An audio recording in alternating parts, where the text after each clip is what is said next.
सिद्धेभ्यः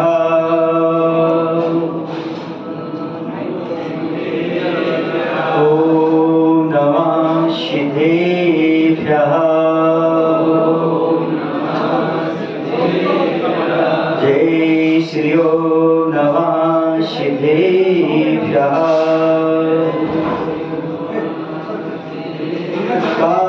नमोकारम् अरहन्ताणमतहेव सिद्धाणम् आर्यवच्छायाणम् लोयं मे सौसाहुरम् लोयं मे सौसाहुरम् बोले अहिंसा परमो धर्म की देवादिदेव श्री पार्श्वनाथ भगवान की आचार्य कुंद महाराज की आचार्य गुरुदेव भगवान श्री विद्यासागर जी महाराज की मुनि श्री उत्तम सागर प्राणसागर महाराज की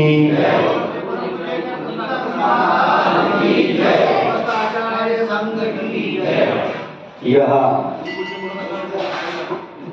शिष्य चरण से गुरु चरण की ओर यात्रा प्रारंभ होने वाली है। यात्रा का अर्थ क्या होता है? जो हमें मंजिल तक पहुंचा दे उसका नाम यात्रा है, और जो गंतव्य तक ना भेज पाए वह यात्रा नहीं होती, वह तो भटकन होती है। अनादिकाल से जीव यात्रा नहीं कर रहा है, भटक रहा है। 84 लाख योनियों में ये जा रहा है, ये भटकन है। सही यात्रा तो वो है जो देव शास्त्र गुरु की ओर जाती है, मात्र प्रभु की ओर जाती है। वही यात्रा सफल यात्रा मानी जाती है, उसी को हम यात्रा ऐसा कह सकते हैं। बाकी तो सब भटकन है, जहां देखो वहां पर भटकन है। और आज तक अनादिकाल से जो इसलिए भटक रहा है क्योंकि उससे यात्रा में मार्गदर्शन नहीं मिल रहा है, और जहां पर मार्गदर्शन मिलता है वहां पर यात्रा अच्छी चलती है। और जिस यात्रा में वीतरागी का मार्गदर्शन हो वो तो यात्रा परम पवित्र हो जाती है। और वह भी वीतरागी संत के चरणों में आप यात्रा पहुंच रही है। कहने का तात्पर्य ये है कि वीतरागी संतों से उनके गुरु आचार्य विद्यासागर जी के चरणों में यात्रा पहुंच रही है, निश्चित रूप से सफल होगी।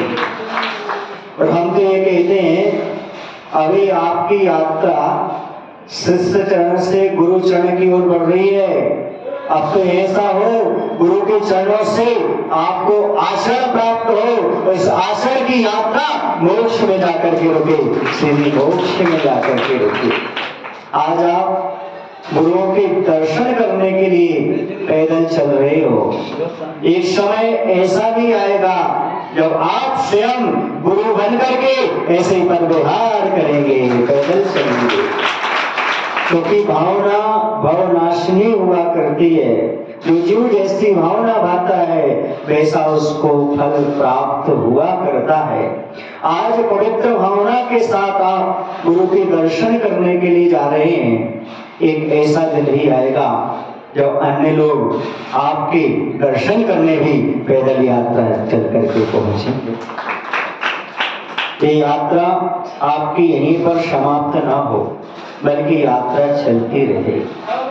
आचार्य श्री हमेशा कहा करते हैं कि शयनी की मोक्ष मार्गी की यात्रा कभी समाप्त नहीं होती जब तक मुक्ति की प्राप्ति नहीं होती।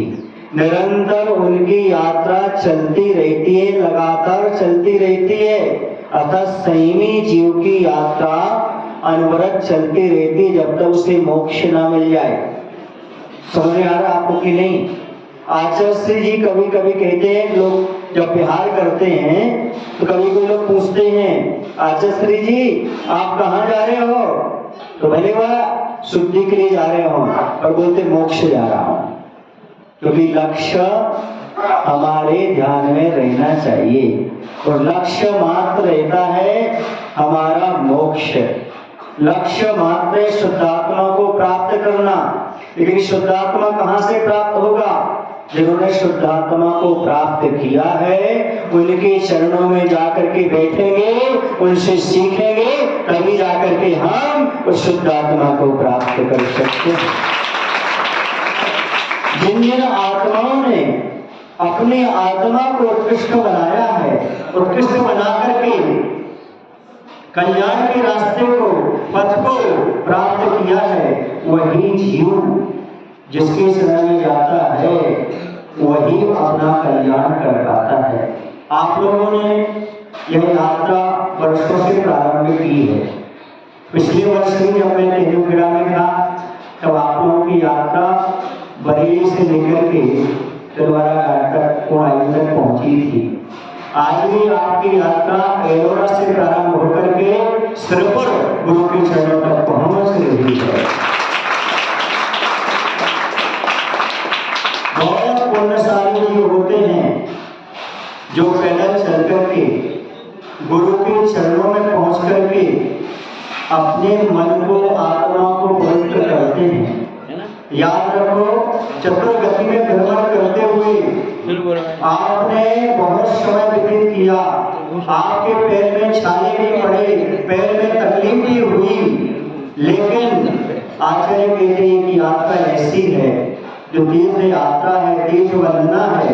अभी तक आप लोग यात्रा करते हो तीर्थ क्षेत्रों की, लेकिन वह जड़ तीर्थ क्षेत्र है, लेकिन आप लोग आज जीवंत तीर्थ क्षेत्र आचार्य विद्यासागर जी के सत्संग चरणों में पहुंच रहे हैं। ये जीवन तीर्थ है आखिर भगवान, चलते बढ़ते तीर्थ है।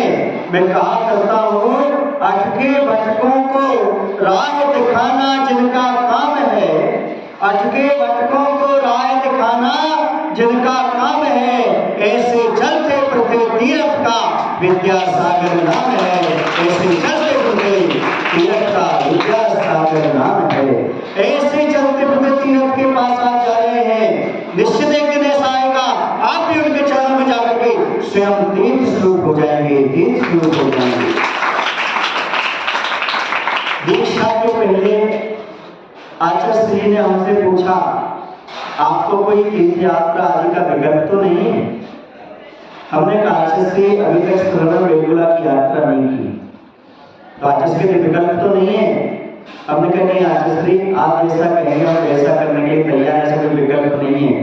तो आचार्य श्री कहते एक काम करते हैं, तुम इनको तीर्थ बना देते, यानी साधु परमेश्वर चलता फिरता तीर्थ है, चलते फिरते तीर्थ के समान है।